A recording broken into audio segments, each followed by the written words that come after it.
ஸ்ரீவில்லிபுத்தூர் அருகே வீட்டின் சாவி தொலைந்ததால் மதுபோதையில் புகைக்கூண்டு வழியாக வீட்டுக்குள் செல்ல முயன்றவர் மூச்சு திணறல் ஏற்பட்டு உயிரிழந்தார். இதுகுறித்த விவரங்களுடன் செய்தியாளர் கணேஷ்குமார் இணைந்திருக்கிறார். கணேஷ்குமார், விவரங்களை பதிவு செய்யலாம்.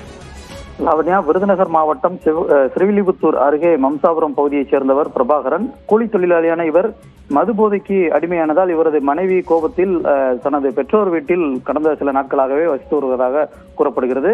இதனால் வீட்டில் தனியாக வசித்து வந்த பிரபாகரன் நேற்று மதுபோதையில் வீட்டிற்கு சென்றிருக்கிறார். அப்போது சாவி தன்னிடம் இல்லாதது, அதாவது அவரது சாவி தொலைந்திருக்கிறது.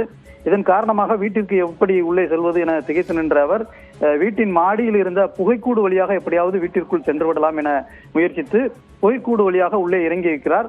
புகைக்கூடின் மேற்பகுதியானது, அதாவது அந்த மேல்பகுதி அகலமாக இருந்திருக்கிறது. ஆனால் உள்ளே செல்ல செல்ல அதனுடைய அகலம் என்பது குறைவாகவே குறுகிய நிலையில் இருந்திருக்கிறது. இது தெரியாமல் உள்ளே இறங்கிய பிரபாகரன் வெளியே வர முடியாமலும் அந்த புகைக்கூட்டுக்குள் சிக்கிக்கொண்டு அவருக்கு மூச்சு திணறல் என்பது ஏற்பட்டிருக்கிறது. பின்னர் கோபத்தில் சென்ற அவரது மனைவி இன்று வீட்டிற்கு மீண்டும் சென்று பார்த்த போது அவர் அந்த புகைக்கூட்டுக்குள் இறந்த நிலையில் தொங்கிக் கொண்டிருந்ததை கண்டு அதிர்ச்சி அடைந்திருக்கிறார். இந்த சம்பவம் தொடர்பாக காவல்துறையினர் அவரது உடலை மீட்டு தற்போது விசாரணை நடத்தி வருகிறார்கள்.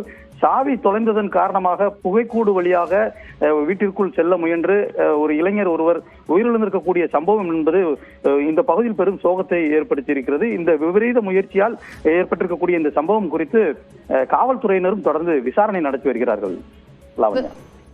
விவரங்களுக்கு நன்றி கணேஷ்குமார்.